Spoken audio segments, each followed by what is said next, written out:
Anytime you design and build a database, it should be done so with the goal of scalability and performance in mind, regardless the size of the database. So the question is why? A dozen users on a small database expect the same performance as the 10 million users currently hitting Facebook or Amazon. However, whatever the size, performance should always be taken into account when developing a database for 10 users or 10 million users. A lot of us, and probably including you, have been hounded by end users wondering why the application, i.e. the database, is running slow. The need for building and designing a database for performance and scalability is crucial regardless of where the database is located. Now obviously this course is about Azure, and this section specifically talks about SQL Azure Performance. So the question is, does the need to design for performance and scalability change at all? In all actuality, the need to design for performance and scalability grows exponentially when talking about SQL Server in the cloud. Let's back up a second and make sure our definitions are the same for performance and scalability. Performance really is the speed of the system for a given load. It may be working fine with a dozen or so users, but what happens when several hundred or more users hit your system all at once? Is the speed the same? Is the user experience the same? This is performance. In terms of scalability, we're talking about performance with increasing load. Scalability really implies a plateau. In other words, increasing loads decreases performance. So let's walk through a simple example. Say we're executing the simple statement select star from sys databases, and we do that 100 times. This example is going to show the difference in times if we execute that statement on-premise versus SQL Azure, meaning the times can vary greatly and differently depending on where we execute this simple statement. So this graph really shows that the response times can vary greatly based on the location of the database. In the case of a cloud database, running a simple statement like select star from sys databases 100 times can show basically the impact of the network overhead compared to a local instance of SQL Server, since the statement itself really is considered trivial. Performance can also have an impact depending on where your databases are located. Are the databases on-premise or are they in SQL Azure? So let's walk through an example and show how the location of a database can have an impact on your performance. So let's say we're executing the statement select star from sys databases 100 times, and let's say we do that like 3 or 4 times. This graph really shows that the response times can vary greatly based on the location of the database. In the case of a cloud database, running a simple statement like this one shows basically that the impact of the network overhead compared to a local instance of SQL Server can vary drastically, since the statement itself, meaning the statement select star from sys databases, really is a trivial statement. So when we talk about performance, there's a few things we also have to talk about that really have an impact on the performance, specifically in the context of SQL Azure. So when we're dealing with SQL Azure, we're really talking about remote connections. So we need to keep this in mind because our databases are not on-premise, so we're dealing when we're talking about remote connections in this case. And anytime we're communicating with SQL Azure, our connection and communication is always SSL encrypted in flight. So we need to keep that in mind as well because, again, that's going to have an impact on our performance. Now, connection pooling just does not apply to SQL Azure. It does apply to an on-premise. But again, we need to keep that in mind as we are dealing with SQL Azure from a performance standpoint. Make sure that we don't have runaway connections and we're just creating a number of connections. Let's use connection pooling when we're talking about SQL Azure.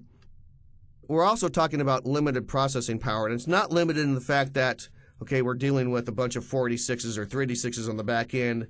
It's the fact that SQL Azure is going to impose certain performance restrictions, things like throttling, to make sure that we don't hog resources and things like that.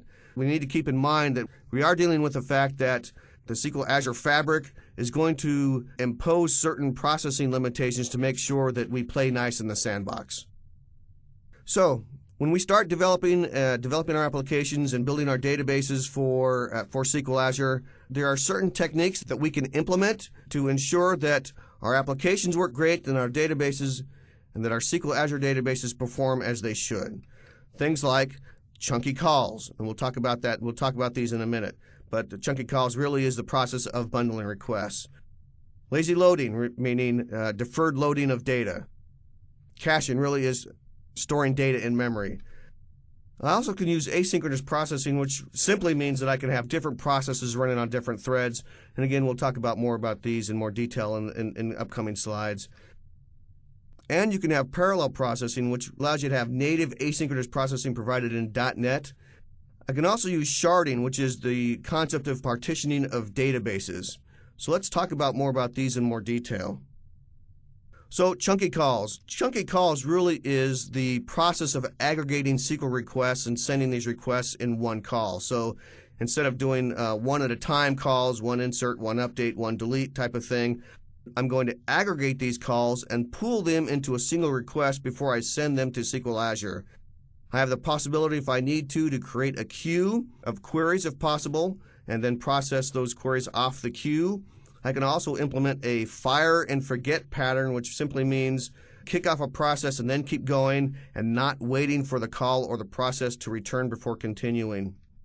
I can also use a simple web service, either WCF or OData, to make these calls, which allows me to send these calls and then keep processing.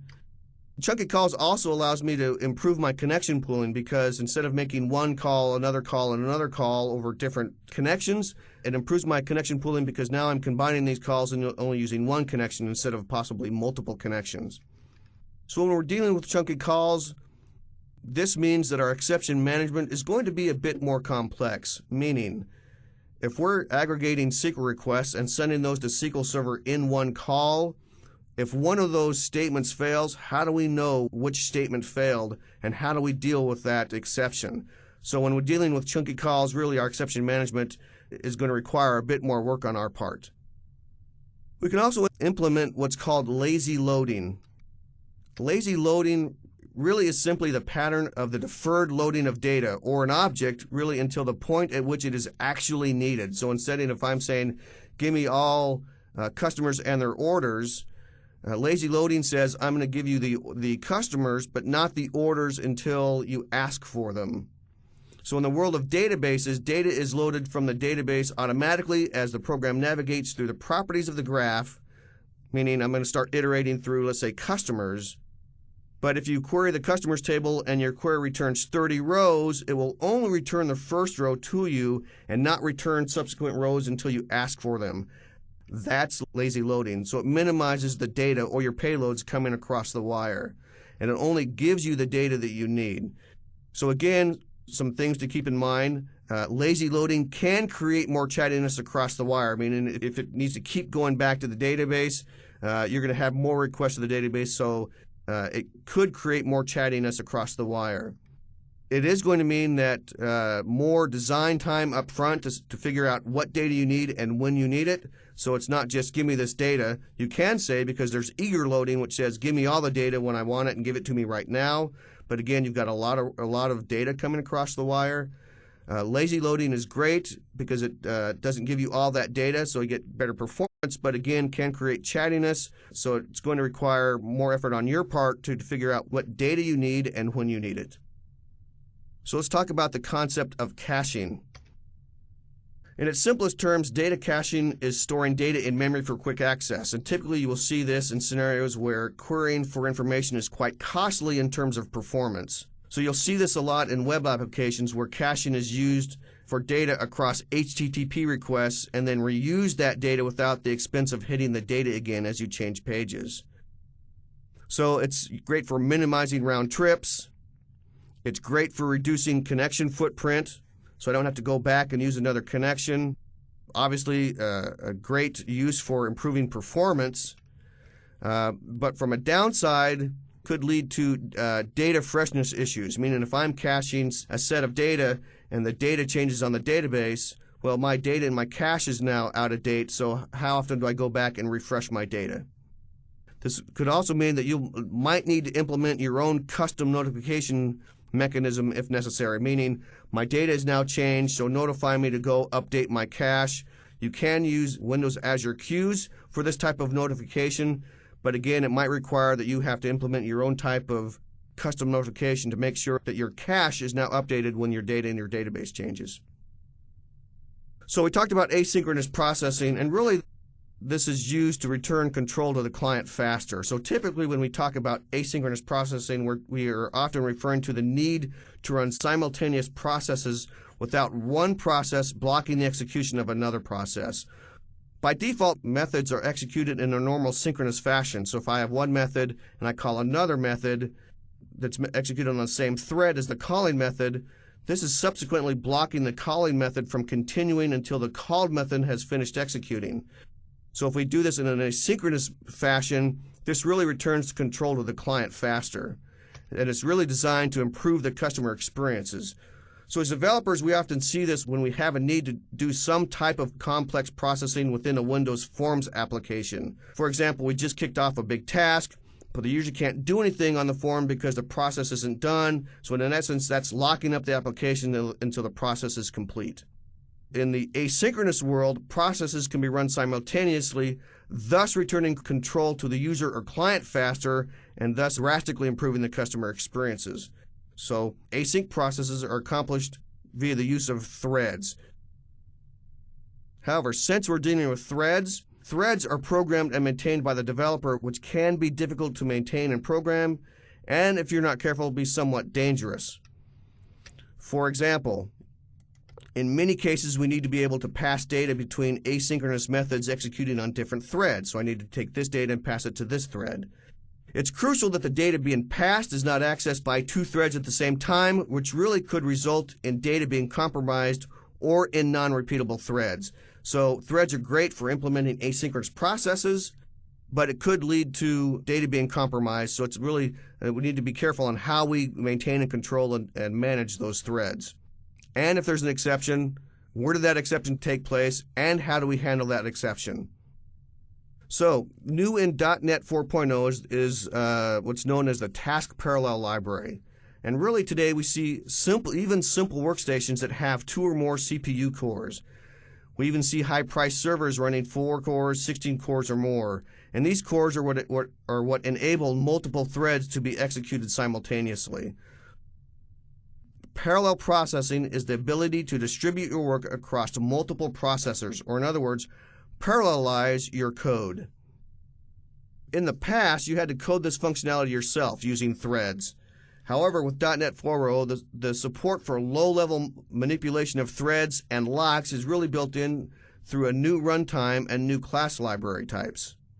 And those are called the system.task.parallel classes. Now here we also do need to be careful a little bit because these new libraries make asynchronous programming much easier to write scalable parallel code without the need to work with threads or the thread pool directly. However, it does take some getting used to. Once you've got your mind grasp around how the task parallel library works, you'll find that it is really much easier than dealing with threads and the thread pool. Okay, lastly, let's talk about sharding. Sharding really is database scalability. Sharding means database partitioning. Why would we use sharding? Well, one of the reasons is it's great for reporting needs, but it also is great for spreading out and fanning out your queries to get better performance on your inserts, updates, deletes, and selects. So it's great for many scenarios. But again, this really is a new concept. So it might take some time for you to get your mind around the concept of sharding and fanning out. There are certain things to keep in mind that when we're dealing with sharding, things like referential integrity, shard management, who's managing the shards, and what process and what tasks are dealing with the shards. So it's a brand new concept, some things we need to get our mind around, but it does help tremendously with performance and scalability. So now that we've talked about performance, let's move on to the concept of scalability. SQL Azure has a lot of built-in benefits in regards to scalability, including throttling and load balancing. Throttling is SQL Azure's mechanism for ensuring that one subscriber's application really does not seize all of the resources from another subscriber. So remember that your database is really sharing the same resources as other subscribers. So Microsoft uses the engine throttling component to ensure that everyone plays nice together in the sandbox. On top of that, there are other processes that run on each machine that are crucial to the steady and fluent running of SQL Azure, such as the SQL Azure Fabric. The engine throttling component ensures that nothing removes critical needs and resources from these components. Now, in terms of load balancing, we need to think in terms of what SQL Azure does when you add a database to SQL Azure. As new databases are added, the load balancer determines the locations of these new primary and secondary replicas based on the current load on the machines in the data center. The location of these databases may be fine for a while, but as time goes on and the load of that machine and instances increases, the load balancer may determine that, hey, we're starting to get heavy as far as load, and that moving your database could improve your database performance. At this point, the load balancer can move a primary and secondary replicas to a machine that are less loaded. And since all reads and writes take place on the primary replica, this can have an instant impact on performance. So let's talk about the approaches that can be considered when working with SQL Azure. Scaling SQL Azure really goes far beyond throttling and load balancing. So as you start to design and build your database solutions for the cloud, there are a number of approaches that can be implemented, such as scaling up. Scaling up refers to building applications using a single large unified hardware and typically a single database that can house all the data of an application. This approach works as long as you are able to find hardware that can handle the peak load, and you're okay with typically exponentially incremental cost for a non-linear increase in scalability. Scale-up class of hardware typically have high administrative costs due to the complex configuration and management requirements. So in essence, scale-up means single database that contains all your data on a piece of hardware that is really going to take the brunt of the load as the load increases. But then you have scale-out. And scale-out refers to building applications that use multiple databases spread over multiple independent nodes. Typically, nodes are cost-effective, commodity-class hardware. There are multiple approaches to scale out, but among alternatives, patterns such as sharding and horizontal partitioning provide the best scalability. And we'll talk about sharding and scale out shortly. With these patterns, applications can decentralize their processing, spread their workload to as many nodes, and harness the collective computational capacity.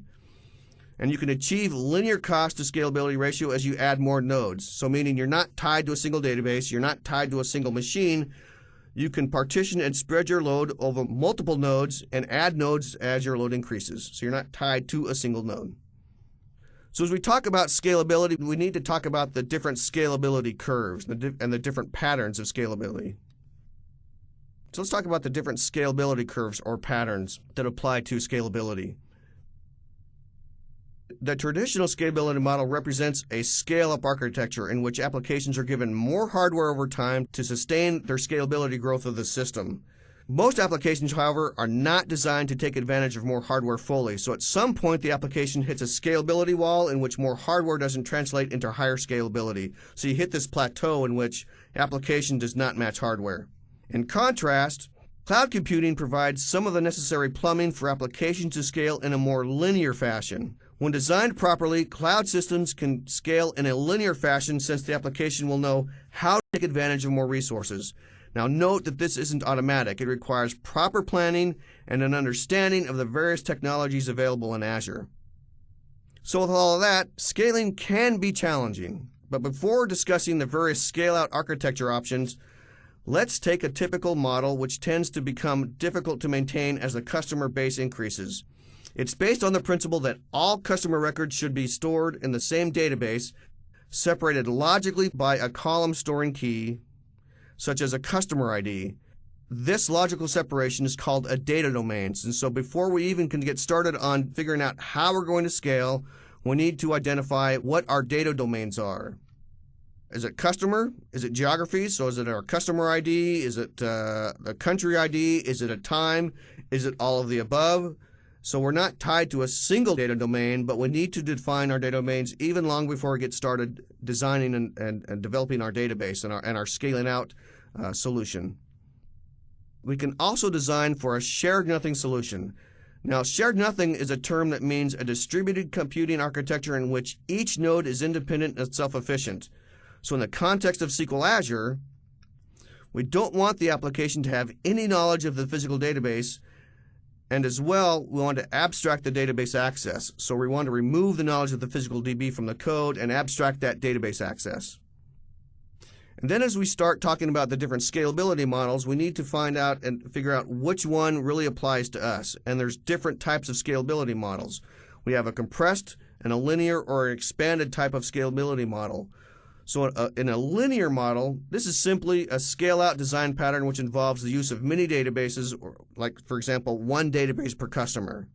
An expanded shard is really a database architecture. In an expanded scalability approach, you have X number of customers that are stored in a number of databases, and in those databases, those records are spread out almost evenly. So the expanded shard architecture is a scale-out model in which the databases making up the shard are not assigned to a specific customer, or in this case, a specific data domain. And then from a compressed shard standpoint, this is the model in which the number of databases is less than the number of data domains, but greater than one. So really, we're taking the data domains and compressing those data domains, but the data domain will always be greater than one, but less than the number of databases. And then once we've got our scalability model selected, our data domains defined, we could do all of that, but really the key to one of the primary keys to all of this is the necessity to track performance and the scalability metrics. So we need to know how our system behaves over time, and we need to track this critical performance using metrics and connection pooling. So as we start scaling and as our load starts increasing, we need to know how our system behaves over time and over a given period. We can't just throw things up there and say, okay, we know that this is going to work for this period. Nope, we have to design and track our system and track performance over a period of time. Now that we have an idea of the different scalability options, now let's talk about sharding. Because really, sharding is the technique or process of breaking up an application's logical database into smaller chunks of data and then distributing those chunks of data across multiple physical databases.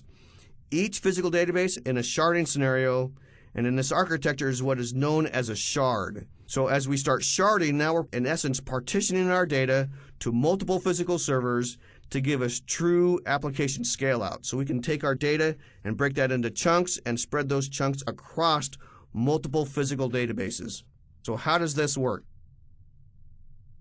So now that we have an understanding of sharding, let's talk about some of the sharding patterns. And really, these include the linear scaling through database independence, meaning there's no need for distributed transaction in common cases because we have taken our data, broken into chunks, and we have independent databases that work independently through the concept of linear scaling. We also have engineered partitioning, and this really means rather than complete transparency, in typical database scenarios, the database is really transparent to the application. So when we make calls to the database, really the database is transparent to us. But in a sharding scenario, there's the need to engineer our partitioning and have more control over where we are partitioning and how we are partitioning our data. So in essence, that's called engineered partitioning. We are defining the partitioning of our data. And when we're talking about access to our shard, it's really the essence of connection routing, because now that we're dealing with multiple databases, our sharding pattern needs to have the smarts to know where is it going to go to get our data, which database is it going to go to. So it needs to have more knowledge and a more broader concept of connection routing. If I execute a query, which database does that query get routed to, or which databases does that query get routed to bring back the data? So it's all about transaction scoping as well. So if I'm doing multiple transactions in a query, how does that get scoped? And which data and databases does it need to go to get that data? This also leads to a discussion about distributed access, meaning fan-out queries can be expensive computation, and in some cases this could lead to distributed access, so fanning out of data. And this can be an expensive computation, meaning I need to distribute my transaction across multiple databases, and in many cases, or in some cases, that can be expensive computation. It needs to figure out where to go to get the data. So for example, I have my application, and instead of going to one database or another database for my data, the concept and the application of a sharding pattern says, I want to distribute and fan out my query across not just one database, but all 5 databases and bring that data back. Not just against one database, but execute that query against all 5 databases simultaneously, bring that data back, aggregate that data, and bring that back to the application. So let's take a look at a typical sharding pattern scenario. Here we have a single database, and the single database has products, orders, and customers. So if we want to shard this, if we want to scale this database out, what are our options? Well, option 1 could be to break that database up into 3 separate databases and store customers in one database, orders in another database, and products in another database. Another pattern is to break that still into separate databases, but still store customers, orders, and products in a single database, but break that out into a data domain scenario that we talked about earlier. So in this case, in this example, we're storing, and our data domain is customer, and in this case, maybe customer ID, where customer A through K is in database 1, customer L through Q is in database 2, and customer R through Z is in database 3. This sharding pattern actually works better because we can still continue to fan out and use some of the sharding concepts, still split and say, you know what, as our load increases, as we get more data, maybe even partition out further and create even a 4th database and say, you know, A through D is in this database, E through K is in this database, and so on. So this is actually one of the preferred sharding patterns. So how does this concept work, and what are some of the sharding concepts? So let's talk about those. SQL Azure Federation is really another word for SQL Azure sharding. So let's talk about some of the concepts that apply to SQL Azure Federation. And you have what's called the federation. This represents the data that is being sharded. For example, we're sharding on customer data, so that's the federation. We then have the federation key, and this is the value that determines the routing of the piece of data. So in the case of our databases a few slides ago, we're going to federate on customer ID because customer ID A through K will go in this database. So this is our federation key, in this case, customer ID. We have then what's called an atomic unit, and this is all the rows within the same federation key value, and these are always together. Then we have what's called a federation member, or in other words, the shard. This is a physical container for a range of atomic units. So as you can see in the picture, you know, atomic unit with a primary key of 5, and another atomic federation member with atomic unit of primary key of 105. So these are the different federation members that contain the atomic units. Then we have what's called the federation root, and this is a completely separate database that houses the federation directory. So as queries come in, before it even hits the federation or the customer data database, it goes to the root to determine where do I need to go within the federation to get the data that's being asked for, or where do I go in the federation to insert this data. So if I'm inserting, for example, a new customer ID, in which federation member do I insert this new customer? So these are the concepts that pertain to SQL Azure Federation.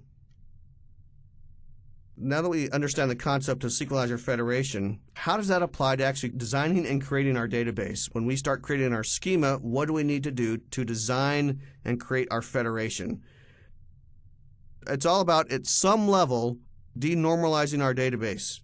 So the concept is we create our tables and create our tables off of federation. So the first thing we have to do is create our federation and to define what are we creating, what key are we federating on, and then creating our tables based on that federation. So for example, create table orders, federate on customer ID, for example. So in essence, the second bullet point is the key here. The federation key must be in all unique indices, and it must be part of the primary key. So in essence, we're at some level denormalizing our database, and the value of that federation key will determine the federation member. So as we start creating our schema and start defining our schema and creating our tables, then we have to create our, we're creating our federated tables based on the federation. So then we can create non-federated tables, so create table zip code, for example, and if we don't specify federation, in essence, SQL Azure sees that as a lookup table or a reference table. So the absence of a federate on really indicates that this is a reference table. There's also what's called decentralized tables, and these are really created in the root database. So anything that's decentralized, for example, in this case, products, these are going to be created in the root database. So how does this work? Let's walk through a simple example. So the first thing we need to do is we need to create our database, which in this case is our sales database. We then need to create our federation. So the next line of code says create federation, orders federation, and then specify the range. In this case, since it's going to be a customer ID, we'll make that a big int. Well, now that we've created our database in the federation, we can now use that federation to start creating our partitioning tables or our federation tables. So create table orders, whatever, federate on customer ID. Create table orders details, federate on customer ID. And then we create our table zip code, and that's going to be our lookup table, so we don't specify the federate on. Now, we talked about earlier how to split and continue to partition our data as the load increases. We have the ability to split our federation using the split option. So alter federation, federation name, split at 100. This gives us the ability to scale out our customers' orders, in this example, as the load increases. Now maybe as our load decreases and we want to scale back in, we can use the merge at option to say alter federation, federation name, merge at, and bring back that in. So this gives us the ability to say scale out and create new databases. But again, if we're creating a new database, now we're paying for that database. So as our load decreases and we don't need that database, we can merge, get rid of that database, and merge in and not pay for that additional database. So very easily we can scale out and scale in based on our load. So how does this work with querying? So in essence, no longer are we doing, in this case, select star from customer where customer ID equals 55. Our syntax changes somewhat, and we're saying use federation, orders federation, customer ID equals 55, and then execute that query. So in essence, our query changes somewhat, but now we're using the database layer type of federation, and we're just saying use federation, federation name, and specifying the customer ID. And then we execute that query. What does the use federation give you? By using the use federation command, we are essentially guaranteed to land in the correct federation member even if data is being repartitioned. For example, if we are splitting and scale out and we use federation and we execute this query as our data is being repartitioned, by using the use federation, we are guaranteed to land in the correct federation member even if our data is being repartitioned. And with the filtering option set, our connection is scoped to the data that is part of customer ID 55. So in reality, we no longer have to say, where customer ID equals 55. We're just specifying the key and the value. So it's basically, in essence, use federation, federation name, customer ID equals 55. So we don't have to apply a filter anymore by saying where customer ID equals 55. That's simply applied by the filtering option, which allows us to scope to the specific data where our data resides. In this example, I'm going to illustrate how to scale out SQL Azure using database sharding. Now, if you watch the slide deck, you'll know that we talked about SQL Azure Federation. Well, this demo is not going to use SQL Azure Federation, primarily one because it's in CTP and it's not really publicly available yet. So what we're going to illustrate is a more manual way to do database sharding. So we're going to actually create our own shard. So this is going to be a multi-step process. So the first thing we need to do is actually create our databases that contain our data, so our shards. So the first thing we need to do is we actually need to create those databases, and I have a little utility to do that. So in my temp directory, I have a shard.db loader, and you can actually download this, but it's actually called, the application is called shard.db, and it has a simple XML configuration file. And all this does is it points to our database in the cloud. So it has a connection string and points to our server with our username and password, and we're good to go. Okay. The utility is a DOS command utility, and it's simply called shard.db. And the syntax for this is shard.db. So if we actually leave it like that, shard.db, it's going to tell us, here's how you use this. We can pass it a create, which will create our demo shards. We can pass it a delete, and it will delete the demo shards. But we also need to pass it a couple of other parameters, such as contracts, orders, and partitions. And it actually is really smart and provides us a number of examples. So if we say shard_db create contacts, the number of contacts, orders, number of orders, and then what we are partitioning on, or what do we want to partition on. So country or date, so a couple of examples. Okay. So we're actually going to run this twice. We're going to run it, we're going to actually use the examples here because we're not going to create tens of thousands of contacts or orders. So we're actually going to run this twice, once to partition on country and once to partition on date. And each time we'll actually create a set of databases that we're partitioning on. So the way this works is we're simply going to say shard_db, you don't have to specify XE, create contacts, and we're going to create 2,500 contacts, and we'll stick to 1,000 orders, and then we're going to partition on country. Okay. What you'll see when I hit execute or hit enter, actually, you'll see it actually go up and create the necessary objects and then start loading sample data into our tables. Let's execute that. And this may take several minutes to run, could take 5, 10, 15 minutes, depending on, do you have a DSL or a T1 into your house, for example? It could take a few minutes. Let's execute that. So you'll see it says building sample data, creating the databases, creating specific tables in there.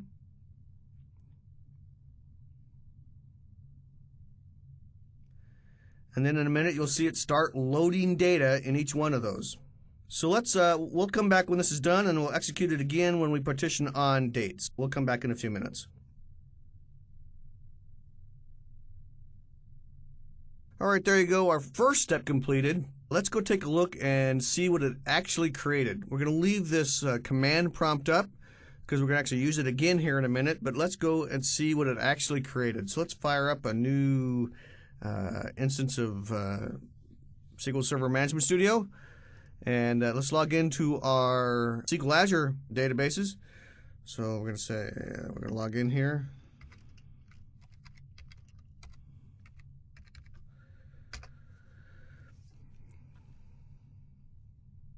All right, there we go. So if we expand our databases node, you'll see that it created 5 databases, countries 01 through countries 04.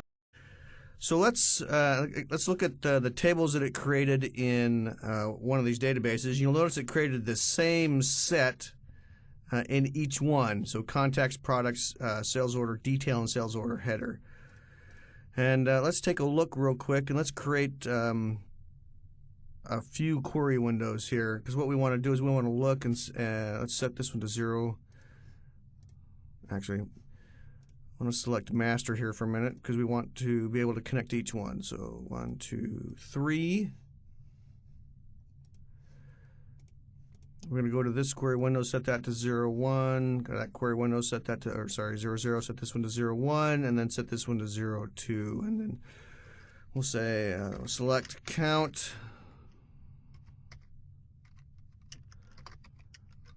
From contacts, go select, let's make this simple, from product, let's make sure I'm spelling these right, product, go select count from sales order detail, go and sales order header. So we execute this, we'll see that there's 2,500 contacts like we specified, 295 products, and 975 sales order detail, and 214 header. So if we were to execute this in these same ones, same statements in the other one databases, we'll see that we get the same results. Okay. All right. So we're really not done at this point because all we've done is we've created partitions just on country. So if we actually look at this, let's take a second and look at one of these and look at the sales order header. So let's say select star from sales order header. You can see that the country column Let's see. All right, there we go. So you can see that our country column shows that the table only contains roads for a single country. So there's Argentina.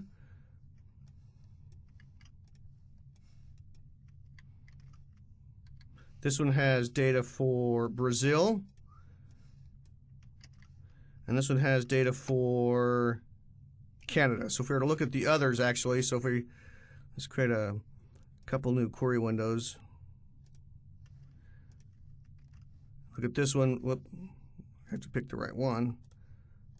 We'll see that this has data for United States, and then this one has data for Venezuela. Okay, so it partitioned the data on country. Okay, so let's go to the next step because we're not quite done, and let's execute this same statement again, but let's partition on date. So what we're going to do is we're going to do the same thing. So let's open our command prompt, up arrow once to bring our statement in, but let's backspace, and we're going to partition on date. So I'm going to partition on date. There we go. So again, we're going to same thing. We're going to create 2,500 contacts, roughly about 100 orders in there. So sales order, header, and detail. Some products as well. And what that's going to do is going to create a few more databases that partition on date. And when that's done, again, this will take a few minutes. It's going to take a while depending on your bandwidth. This is going to put the data up in SQL Azure. But when it's done, we'll go back and we'll again evaluate what it created, what it did, and then from there we'll go look at the application that's going to access these databases. So let's execute this. So you can say it's creating databases called quarter 01, 02, 03, and 04. Now it's creating the tables, so the same set of tables in there. And then it's going to start putting data in there. So we'll let this run. We'll come back when it's done and pick up from there. All right, now that that's done, we can get going and move on to the more important stuff. So let's switch back to SQL Server Management Studio and take a look at what it created. So let's right mouse click on databases and click refresh, and you'll notice that it created 4 more databases: quarter 1, quarter 2, quarter 3, and quarter 4. So let's get rid of these query windows, and let's create a whole new query window to look at the data again in these databases. We'll take a look at quarter 1. So we'll say select star from sales order header. And you'll notice that in order date, things are partitioned. The data is partitioned in this scheme that contains orders for a single quarter for the year. So you'll see that's quarter 3, quarter 2, so by quarter. So in this demo, for simplicity, the date partitioning scheme only takes into account the quarter, so that orders for different years could potentially be allocated to the same shard. But for this case, so our country is partitioned by country and our quarters by quarter, and only by quarter. So if there are orders for a different year, they could potentially end up in the same shard. So we could do the same thing for, let's look at it real quick, a different one. So quarter 2, select star from sales order header. So again, quarter 5, 6, so different quarters. So this one contains for the first quarter 3, 2, 1. This contains for the second quarter, and obviously the third quarter and the fourth quarter. All right, now so that's done. Let's minimize this, and let's actually take a look at. We can actually close this. Let's exit that. We don't need this anymore. And so let's take a look at our application, the actual application that's going to use this data. So let's fire up Visual Studio, and let's open our solution, and I'll pin that. Now notice in this solution there are 3 projects. So the solution contains 3 projects here, and the first one is a simple web service. So there's our sharding.web. So it's a simple, it's actually a simple website that allows us to query and insert orders into a SQL Azure data store. So we then have our cloud service project, and then this will be used to host the website that's in Windows Azure. Then lastly, we have our sharding.loader, and this is actually the project that created that command shardDB executable. So we're not going to be doing anything with that. or this really, most of our work here is going to be in the sharding.web. Now, however, we do need to change a couple of things in the config. So we need to open the service definition. Nope, wrong one. We need to open the service configuration file for our cloud service, and then we need to open the web config file from our web project. And what we need to change here is, scroll to the right, the data source. You need to put in your correct server and user ID and password, obviously, and then the same thing in the service configuration file. So the correct server, the username, all that good stuff, and save it, and you're good to go. All right, let's keep going. What I want to do now is explain to you how this application works, how this is going to actually use the shards and use the data in the shards. So let's go into our partition folder here, and we're going to open the iShard partition strategy file. Let's actually close that so you can see a little more of it, okay? So data is partitioned based on a given strategy. And for this application, the data access class is designed to accept pluggable partition strategies. This means that a partitioning strategy is simply a class that implements a special interface named iShard partition strategy. So let me show you how this works. If we look at this class, you'll notice that it has several methods and properties.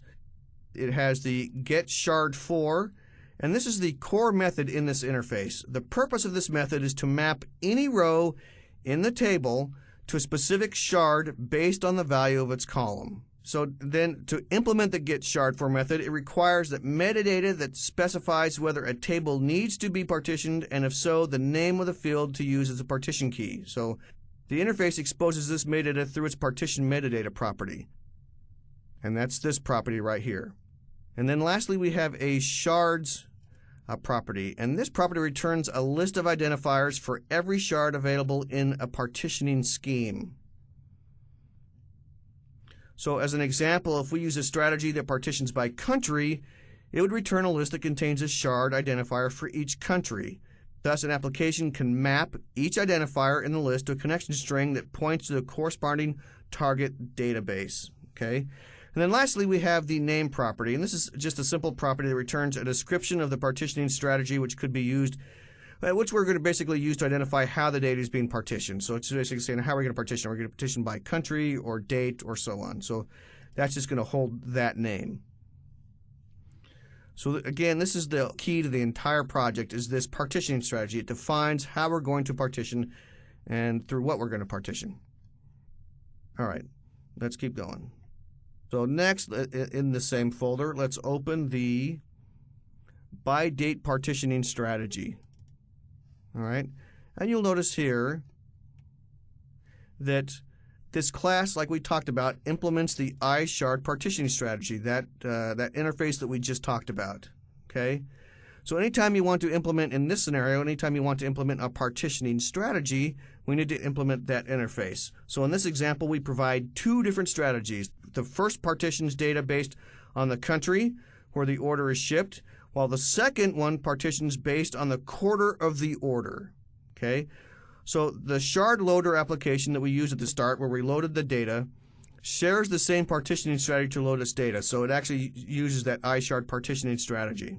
Okay, let's look at the implementation for each of these classes.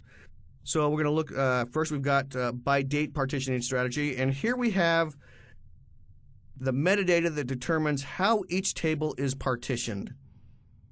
Notice that it contains an entry for each of the tables. So there's sales order header, sales order detail, contacts, and products. Each table has a set of metadata that specifies whether the table needs to be partitioned or sharded and which partition field to use. So here we're sharding on sales order ID and order date. So if we're partitioning on the date, what are we partitioning on? So the tables that are not partitioned are defined really as global, but we don't have any. We really don't have any here. So basically, here's the four tables, and what are we partitioning on? So each table has metadata really that specifies whether the table needs to be partitioned and which partition fields we're going to use. So sales order ID, order date, sales header, things like that. These are our global. These are our two global tables. We will not be partitioning on those, right? Because we're partitioning on orders, okay, not products or contacts.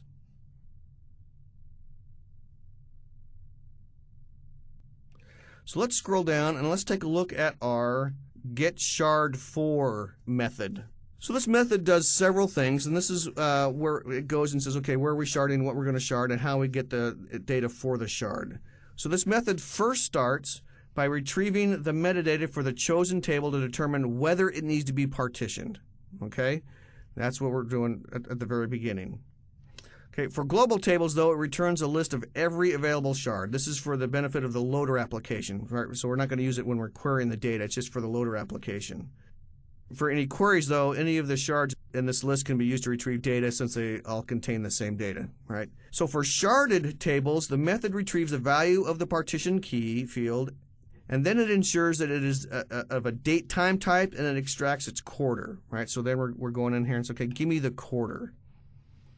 So that's what we're doing right here. Get the quarter for the specific date time.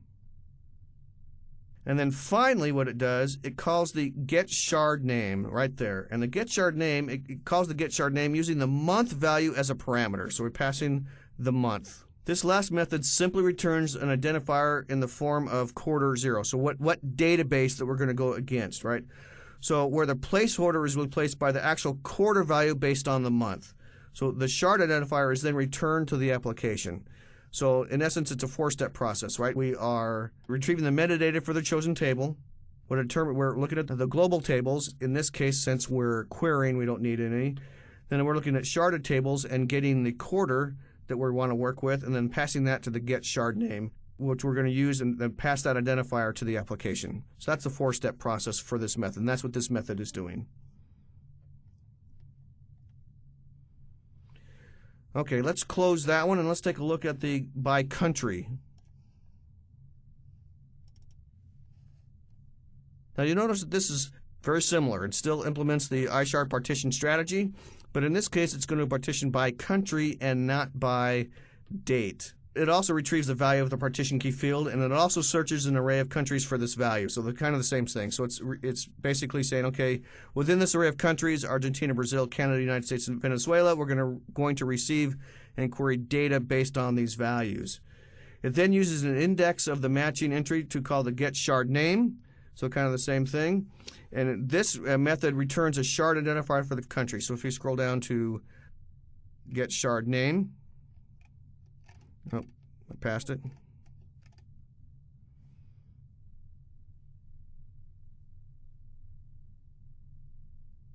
For our getShard4, right? So it does the same thing, our getShard4, but in this case it gets a list of countries, and just like our other one, it calls the getShard name method, which returns a shard identifier in the form of, instead of a quarter and a number, it's country and number. So it knows what database to go into to get our data. And this is the placeholder, the same thing, the placeholder that is returned as the index of the country. All right, so kind of the same thing, same process to get, instead of sharding by dates, we're going to shard by country. So this kind of gives an overview of how this is going to work. So let's close these and let's open our default.aspx page. And this is really down here. If we open this in design view, you'll see that it gives us the ability to do several things. So in design, we could actually, when we run this, you'll see that we can actually do query orders by country, orders by date, orders by product, or then we can actually insert an order. So the application is very simple, simply contains a page where I can execute different queries based on country or a date, and based on that, how it's going to partition that data. So each query exposed in the UI is associated with metadata in the data access class. So enough background, let's see how this works. So if we're brave enough, let's close this. And let's right mouse click here. We can actually just press F5, but just to make sure I'm starting on the right project, let's run this. So you see it's running the deployment, building. Any second now, we should see a query page. All right, so there is our page. And you notice that by default, it allows us to order by country. So we could pick on one of these countries. We could also order by date. We can order by product. So whatever product we want to query. And then if we want to, we can insert an order. But let's take this in order, and let's order by country. So let's pick, obviously, let's just see what orders are coming from Canada. So we pick Canada. Let's click the green arrow, and there we go. So notice that our shard name in the grid results. So it went to, the shard name is actually Q1. So let's talk about how this works. So, we executed a query, we picked a country, which is Canada, and then we said go. Given the current partitioning strategy, or partition by country in this case, this query only needs to query a single shard to retrieve its results. So remember, when we looked at the data, we had, United States in one database, Canada in another. So in this scenario, what it did is it said, okay, I need to go to only a single database to get my data. But the shard name in this case, you notice that it's pulling back for this is Q1. So the shard name column shows the name of the database where each row is stored, and in particular, how this query, every row belongs to the same shard. So we can go, this is page 1, so we got multiple pages here if we go to page 10. So this one actually went to Q2, and so on. So let's do this. Let's pick United States, and let's see what shard name that went to. So Q1, we can go to Argentina, Q1. Okay, so again, very simple. It knows which, it pulled this data from Q1, Q2, Q3 type of information, but you notice that by the shard name where it needed to go. So let's stop this for a minute. Let's close this, and let's go back to Visual Studio. Let's go into our model folder, and let's look at the data access class. Because we're going to look and see how this was implemented, how the application knew where to go to get the data. Okay? So what we're going to do is we're going to scroll down and get the get orders by country method right here. And what we're going to do is we're going to place a breakpoint right at the beginning, because we're actually going to walk through this for a little bit. So we're actually going to run this again. Now, if we look at this, we're going to see it does a couple things. First thing it does, it actually constructs or creates a query to give us the sales information back. So it constructs a SQL command with a query that retrieves all the orders from the sales order header table, and it uses the country name that we pass in as a parameter to filter the rows and get back a single country. Then you'll notice down here it then calls the getShard4 method, and the getShard4 method of the current partitioning strategy, it uses that method of the current partitioning strategy to determine which shard it needs to go to and which shard it needs to query, and then stores the results in the shards variable, which is this one. So let's go back to our portal. Let's pick Argentina. Execute, and we'll see what's going on. So let's step through this. So the first thing we see after instantiating a new time result is that it creates a query, and this query basically says retrieves all the orders from the sales order table using the country that we picked in the drop-down box, so in this case Argentina, and it uses that as a parameter to filter the rows and get back a single country. So in this case, obviously Argentina. And then it calls down here, it calls the getShard4 method of the current partitioning strategy to determine which shard it needs to go to and query to get the data back. Okay, so it executes a query and it defines a query, executes a new SQL command, and then adds the parameter, which is the country name. So let's keep going. Now we're into our getShard4. So if we hold our cursor over the shards variable, so let's F10 over that, and hold our cursor over the shards variable, we'll see that it contains basically a single shards variable, basically a single shard identifier, and this matches our expectations since, given the current partitioning strategy, we only need to query one shard to retrieve the results for a single country. Okay, so we passed it the country, which in this case was Argentina, so we passed that, and so it knows which shard to go to. The next line calls the execute with thread pool method to execute the query using the thread pool. So we're going to execute that on a different thread. And this basically allows us to execute queries in parallel. So we can execute queries in parallel across different shards if we want to. So if we keep going, it then returns our results. So we got that. So there's our results. It's basically in a table, so it returned our results in a data table. At that point, what it does is it returns results and assigns that data table as a data binding source to the grid on the web page. So let's go back and look at here. So we know that it's quarter 4. So we know that we now went, and so for the partition name is quarter 4. That's where it's going from the partition name to go get the data. All right, so let's hit F5 just to keep going because we're at this point done with this method. So we keep going, run this, and there's our data for Argentina.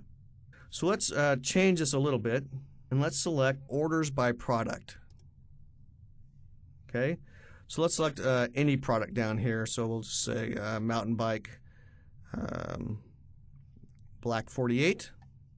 So here in this case, what we want to do is, we've seen a query that runs against a single shard, but now let's focus our attention and look at queries that span multiple shards. And so what we want to do is retrieve all orders that contain a given product. So not just against, we're not going to say, okay, just give me Argentina, because we know that Argentina is in a specific shard or a specific database in this case. What we want to do is go and look at queries that span multiple shards. So we know that orders now retrieve all orders that contain a given product, and we know that that can span the shards. So because the partitioning scheme splits rows across the different shards, we need to query every shard to retrieve this information. So we know that, when we partitioned, when we partitioned our data, we partitioned on date and country, not product. So we know that there's going to be products, and specifically this product, LL Mountain Frame Black 48, that can be contained in multiple shards. So we need to take that in consideration and query the multiple shards to get the data back. So if we look at this, so let's just pick, we'll take a look at the details later, but let's just pick our product and click OK. But we know now that if by looking at the results and the shard name, notice how it contains data from different countries, so Brazil, Venezuela, Argentina, Canada, right? So it contains from different countries, and in particular how the shard name column shows that the information was retrieved from multiple shards. So we know by looking at the shard name and the country that it went to multiple databases, or i.e. multiple shards, to get this data: Brazil, Venezuela, Argentina, Canada, and the United States. So almost all the shards. Okay, so let's take a look on how this works. Let's go back. We're going to leave this up. Let's go back to Visual Studio. We're going to close this. Actually, no, we do need that data access, and we're going to look at the get orders by product. All right, and this is going to be somewhat different, but not too bad. We're going to look at the code that this query actually used to get the data back. And again, we can see that it's somewhat familiar. It looks a lot like the last method that we looked at. So, what's different obviously is the select statement, or the query that's executed. So, the select statement is going to be somewhat different because we're not querying by country anymore. And the other notable difference is that we are now passing a product ID instead of a country. So here we're passing a product ID. Let's put a breakpoint here. And again, we're not going to, again, it's going to do the time result thing and things like that. But let's go back to our window and let's pick a different one. Let's pick Silver 48 this time. Execute. Whoop. What happened to our breakpoint?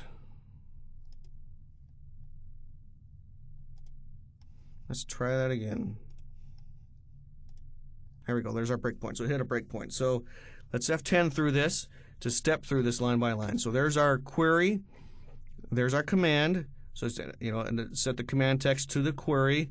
It's adding our parameter. So, and our parameter in this case is the product ID 919. Okay. So if we were to look at and actually query the database for 919, we know we're going to see product 919 in multiple databases, not just one, or let's say multiple shards, not just one. Okay, so same thing. We're going to step through this, and again, if we step through this code past the call to get shard 4 and examine the value of the shards variable, we can see that in this case it contains a list with multiple shard identifiers. So we should be able to examine the shards variable, and we should be able to see that we know that it's giving us a list, that we know that it's going to the different shard identifiers, so country 01, country 02, basically giving us the results of going to those different shards, getting the data back, and presenting that data back to us. But let's keep going, and let's, instead of hitting F10 at the execute with thread pool, let's hit F11, which actually allows us to step into the execute with thread pool. So we're going to step into that. Let's take a look at this method really quick. And this is where we see, this is where the magic happens to execute the query over the multiple shards. So if we scroll down here a little bit and look at everything, so let's look at this method, and what it's going to tell us is how it executes the query in parallel over the multiple shards and then merges those partial results from each thread into a single result set, right? So the parameter in this method is the SQL command object. So if we scroll up, there's our SQL command. So it's passing the actual command, and then it's actually passing the shard name. Okay, so it's passing the shard name and the command into this method. So to process the several queries in parallel, the method really iterates over the list of shard identifiers and queues the worker jobs in the thread pool to execute the query simultaneously over separate connections that point to each shard. So it's creating a thread pool, assigning each shard to a thread, and then executing those in parallel. So then what it does is to initialize a connection, it generates a connection string from the template in the configuration file, which we saw when we opened the configuration file, and then it creates the connection from that, and then it uses that to execute against the specific shard. So there's the queue that it creates, so it's creating multiple threads. Then after queuing all the queries, it waits for the threads to complete and then calls the merge result, which is down here, the merge result method. And what that does is it assembles all the partial results from each query into a single data table. So if we look at this, basically the merge result will give us a data table, and that's another method. So if we were to go and look at that method, let's go to that definition, we'll see that it returns a simple data table. So there we go. So we know that when it called the merge results method, passing in all the results, merging those, and then returning that as a data table. So that's being called right down here. Okay. While it looks somewhat complex, it's really not that bad, because although interacting with a sharded database adds some level of complexity to your application, it's really manageable and can be worth the performance benefits of using a scaled out database solution. So if we were to run this, and at F5, there's our data. So we got data from the United States and Canada. So you know that it went to the right databases to get the data for the LL Mountain Frame Silver 48 product. Now, we're almost done. Let's talk about how it knows how to insert. Because if we want to insert a record, how does it know where to go to insert? And by now you might have an idea how it does that, but let's walk through that. Let's select the insert order. So we're going to add a new order date. So we'll just pick, let's say, April 30th of 2011, and we're going to order this in the United States. So we're going to make sure that we remember this. So it's 4/30/2011 and the United States. Now note that this can be different from the country of the contact. Really doesn't matter. The remaining fields are filled with random data except for the ID. The ID is an identity, so it's going to populate that automatically. But in this case, we don't want to spend a lot of time just adding a lot of data. It's going to add that automatically. What we want to specify is just the order date and the country. So let's say I pick 4/30/2011, select United States, and let's click Go. So it says the order was created successfully. So let's see what happened here. Let's go back to our Visual Studio and let's look at the insert order method. Here's our insert order method. So in essence, basically what it returned is an instance of the order, passing a variable of the order header. And there's our statement, insert into sales order header. So there's our insert statement, passes some parameters, order date, and things like that. And it really uses the classic ADO.NET techniques to build a SQL command and then insert the value of the order in the database, really. But the key, again, is down here for the get shard. So The getShard4 method of the partitioning strategy determines the shard where the new order is written. So it says, okay, based on the date and the country, I know that I need to go here to insert this record. And then finally what it does is it inserts the order by opening a connection to the database using a mapped connection string and executing the command. So if you're familiar with ADO.NET and commands and things like that, this is will look very familiar to you. We added one, but let's step through this just really quick. Let's put a breakpoint right here, and let's add another one. So we're going to say, let's change the date, and we'll just say it's Monday 5/2. And this time we'll say Argentina. Let's add that. So we step through this. There's our SQL statement. It's creating a simple command. It's adding these parameters by default, nothing that we specified. And then it's calling the getShard4, specifying the sales order header, and then the fields that we want. Let's hope we get lucky here. So there we go, Q2. It knows that it needs to go to Q2 shard to insert this data. Q2 is because, remember, our date was May, so that's the second quarter. We'll also see a record in the Argentina database as well. So let's just keep going. We'll execute that. So we should be able to see that data in the database. So now let's select orders by date, and let's select 5/2, and there we go. There is our Argentina, and we actually inserted twice, right? So there is we actually inserted into Argentina twice. So there's our two records. We know that it worked, and we know that it went into the right partition scheme. Now, we also should be able to go in and order by country and look at Argentina and see the same date. So we inserted records, we looked at records, queried records based on our first example. As I said, let's go to a specific shard, get that data back. Okay, so it looks like it hit our breakpoint, so we actually need to go here and take that breakpoint off. I don't know why I didn't see that earlier. Oh, there we go. So we could probably find, scroll through these records and find, based on our date, the records that we added. We could also query the database if we wanted to, so we just to verify that they're there. But let's recap what we did. So our first example, what we did is we know based on our setup that every shard contains a specific country. So if we order by country, we know that it's going to go to a specific shard. Our next example showed how to query across multiple shards, and we did that by product because we know that the products are going to exist not just in a single shard, but in multiple shards. We know that the same product can exist in multiple shards. So our orders by product, we looked at the code to illustrate how that's going to fan out the query and execute that query against the multiple shards, not just one. And then our last example illustrated how to insert an order, and based on the data that we passed, meaning the country and the date, it knew based on information which shards to go to insert that data, right? And so then, we then verified that by querying the orders by date and specifying the date that we specified when we inserted that record. So this is a somewhat detailed example or set of examples on how to implement your own sharding mechanisms.